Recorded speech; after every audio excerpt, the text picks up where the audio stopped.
What's up, YouTube? BK with BK Gaming 9000 here. Today is Friday, and everybody knows what Friday means. It's Xur Reset Day. So, we are here at the tower, and Xur is over by the speaker. So, we are going to go ahead over towards the speaker and see what Xur has for us today.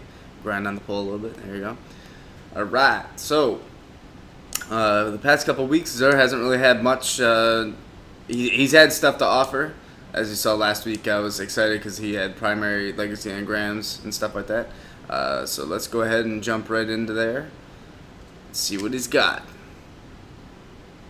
Alright, so he's got no backup plans for the Titan. So obviously the perk on this is shotgun kills trigger force barrier, and force barrier's duration is increased. These are pretty decent for PvP. As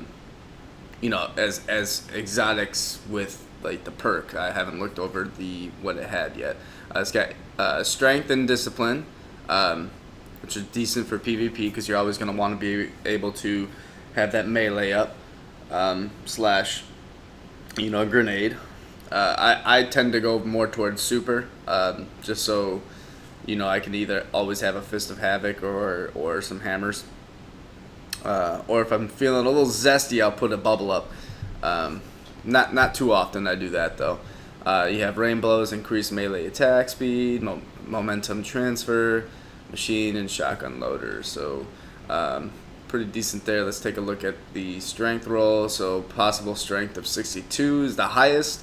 I believe the highest is 106 or 104 or something like that.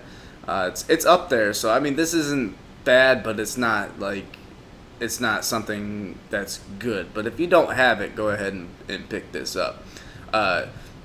Next, we have the Graviton Forfeit, which is for the Hunter. What I loved about this is that it automatically grants you Shade Step. So if you're running the Tether, you don't have to have Shade Step on. You can have something else on, and this will grant Shade Step for you. Right off the bat, I can tell the intellect is low.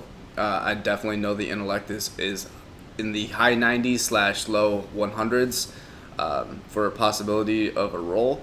And so these two rolls are not that good.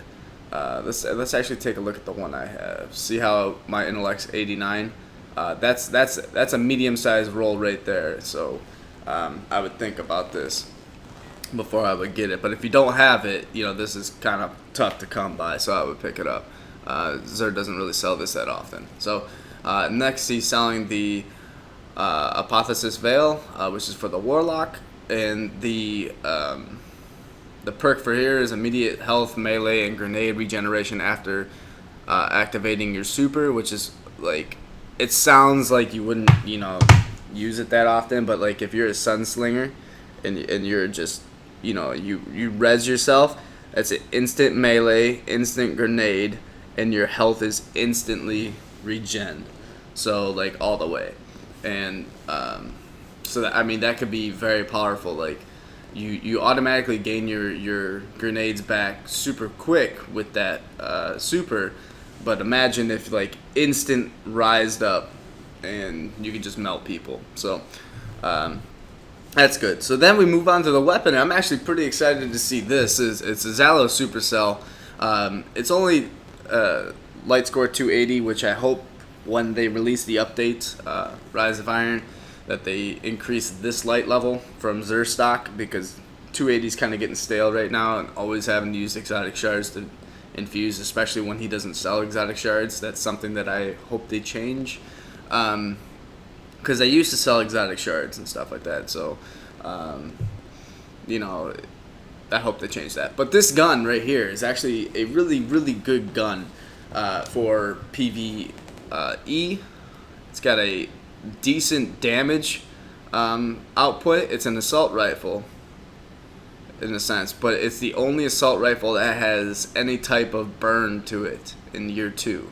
So think about when you're playing your Vanguard strikes and stuff like that, and you're trying to gain your rep, and it has an arc burn for the week. Just go in there with this gun, and you'll just melt people because it's got arc burn. You'll just melt people. So if you don't have it, I would definitely pick that up. 100%. That is a must-have because that's like a staple gun. Pick that up. We forgot to kind of look over heavy lifting, inverse shadow. Yeah. All right. Now that we saw that, he also has the primary weapon engram again. So last week I burnt quite a few strange coins on trying to get the thorn, and I got the thorn on the second or third one. I can't remember. I think it was the second one. I was happy about that. And recently in the Rise of Iron, they just announced in the article that the thorn is making a year 3 return. So I'm pumped about that. I never really used the thorn that much in year 1 because, as I stated in the last video, I didn't have the thorn, but I was always getting killed by it. Now, I hope that it doesn't break PvP because I know it broke PvP when it was out, and it like didn't get buffed. But if it had like the same damage as it had now, I can see a lot of people having fun with it, and people using it a lot more. So next he has 3 coins, ammo synth, plasma drive, glass needles, and all that good stuff. So if you guys like this video, if you found this video helpful, please smash the like button, subscribe for more, because we are doing Destiny. When the Rise of Iron comes out, I hope to make a lot more videos for the Rise of Iron.